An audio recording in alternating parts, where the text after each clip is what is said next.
almost everybody feels uncomfortable getting in front of the camera, seeing themselves for the first time, kind of the way other people see you when you're just out walking around or interacting with your family members, people in public, etc. The way you sound, you kind of hear your voice in your head a certain way, and then you hear it recorded and played back to you, and it sounds very, very strange. But it doesn't take long to get over that, and you kind of get to the point to where with enough practice, you can kind of have sort of a presentation persona. I mean, this is the way I talk to people normally, but I found that recording myself and talking to the camera and writing scripts and reading scripts and doing, unscripted content, interviews and that sort of thing, has kind of helped me to speak better, where I'm able to enunciate, project instead of mumbling and kind of looking down or whatever. You kind of have to like stand up and put your shoulders back, which I struggle with, and project your voice. So I think that one thing that you can do that makes it a lot easier is to just record yourself a lot and, take notes and whatever it is that you want to talk about, and then just get out there and record yourself. Make sure you've got really good audio. I mean, I'm using my phone right now, so you don't have to spend a bunch of money on a camera. You can do that stuff later. I think if I was going to spend any money anywhere, it would be on a wireless microphone, some like upgraded audio, because more than anything, if you've watched any videos from anybody talking about video production or talking about marketing and that kind of thing, doing any sort of content marketing with video where you have any audio, which should be all of it, I guess, the audio has to be good. If the audio is not good, the visuals can be amazing and people will click off of it. The visuals can be so-so, or even like occasionally, crappy. If there's really good audio and maybe even really good music with it, it can still be extremely engaging. So I'm actually going to do a little bit of a kind of a walk and talk thing, just to sort of experiment, see how it sounds. There's some airflow kind of going over my microphone. I can hear it going over my ears, and I can feel it on my face.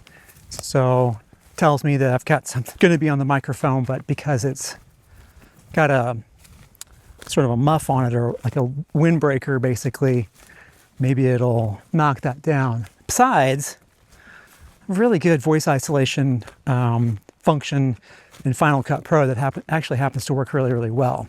I was always a behind the scenes person behind the camera, and when I started recording myself, I was like, oh dear, oh man, look at is my hair really getting that thin in the front? Does my voice really sound that high or husky or raspy or whatever? Sure, maybe it does. But the truth of the matter is that just an average human being, this is what average human beings look like.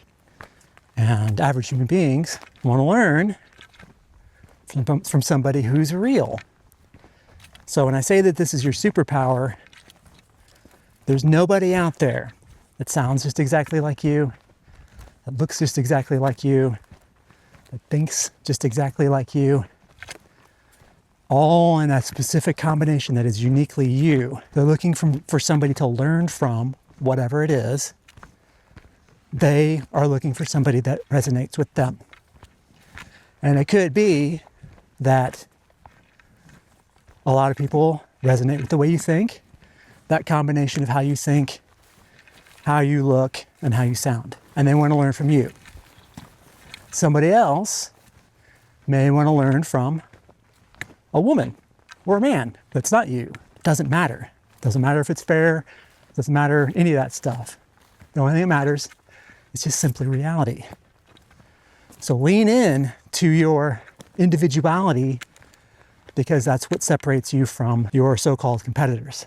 I don't consider myself to have competitors in my space, even though there are other people who do content for my main channel. Sorry, I'm going up a hill now. The person who is searching for information about insurance adjusting will likely find my video or my videos, and they're going to watch them and they're going to say, I don't like the way that guy looks. He sounds like an idiot. His hair's too thin in the front. I don't like the way his voice sounds. What he's saying doesn't really line up with stuff I've heard other people say. So don't like him. Good. Bye. Go to my competitor. And the same thing's going to happen over at my competitor. Some people are going to watch that person and be like, they don't seem to be very authentic, or I'm not really in their age group, right? They don't seem to be talking to me. And then they see my video and they say, immediately, I want to learn from this guy. You want this to happen. This is how this works. This is the magic of personal branding and this sort of individual marketing your business with content. This actually becomes even more important in the age of all this AI sort of generated slop that we're going to be deluged with. All that stuff is going to be hyper engineered to press all of the dopamine buttons, all of them. Six-pack abs, skinny waist, wide hips, wide set eyes, square jaws, broad shoulders, all that stuff. Just the perfect right timbre of voice, just the right perfect mannerisms, great music, sound effects, scene, all of it. But what that can't engineer, it'll try, is true authenticity. People have a choice.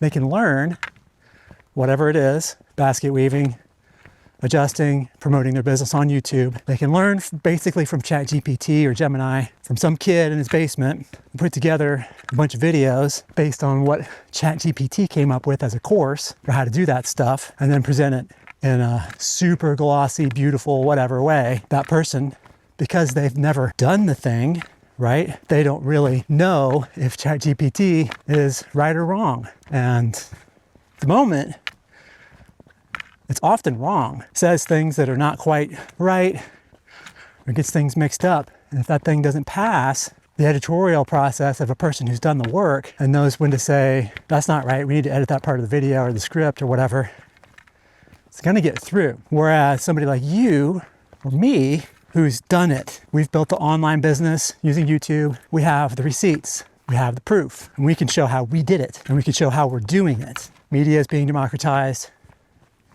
Information is certainly being democratized. At the moment, anyway, authenticity, authentic experience. Did I miss my turn? This doesn't look quite right. That stuff, no, this is it. That stuff can't be simulated yet, which is, we'll just have to see where we're at next couple of years. Because AI can scrape the internet and find best practices for probably just about anything. But again, still, people are going to choose their guide. Who's going to guide them? It's nothing new that information, pretty much any information that you want, is somewhere for free out there on the internet. It's up to you to piece it together. What you're paying for when you buy somebody's course, buy my course, you're paying for a guide who's done it, who's found all the best ways, who's gone through all the pitfalls and the dead ends, and can guide you through the minefield so you don't blow your foot off and have all your resources, your money, your time, all that stuff be wasted because you try to piece it together yourself just to save a few bucks. I feel like one of those Yeti Instagram influencers. Hey boys, we're out here in the woods and we're gonna do a catch and cook, park ranger. Long story short, I'm pretty optimistic. I think that, things are going to be disrupted, and I think that it's going to be challenging, but I think that if a person uses their brain, pays attention, leverages those tools, and sticks with it, honestly, I don't think it really matters what the technology is. If you can have some persistence, some grit, to hang in there when it doesn't seem like anything's happening, or everything seems super duper hard, or it feels like even maybe you're going backwards. Those are the people that no matter what age we're in, what era, what technology is available, those are the people that usually win because they just don't stop. They're not taking no for an answer. So if I could encourage you, that would be my advice. Get over the camera anxiety. Stop worrying about how you think other people perceive you. You have to take action with this stuff. Otherwise, you'll just sit in a holding pattern and never get anywhere. All right, going up the hill. I like to kind of scope out horseback riding trails on foot first, just in case we get a little too far back into a spot where it's hard to get a horseback out of. Besides, this isn't really that far back in. You watch a video of people on YouTube saying that they're in the Montana backcountry, but there's a road down there that has houses on it, and then there's houses over there, but we're still inside of a large area that's at least, I have to look at it, but I think it's at least 1,000 acres. It's a lot, and there's several big pieces that are kind of butting up against each other to make sort of a great big recreation area, woods. It's my backyard anyway. But I'll say, on the other side of that road, there's several million acres of national forest and state land. It's just right there. So the back country is, this is like, we call it side country maybe.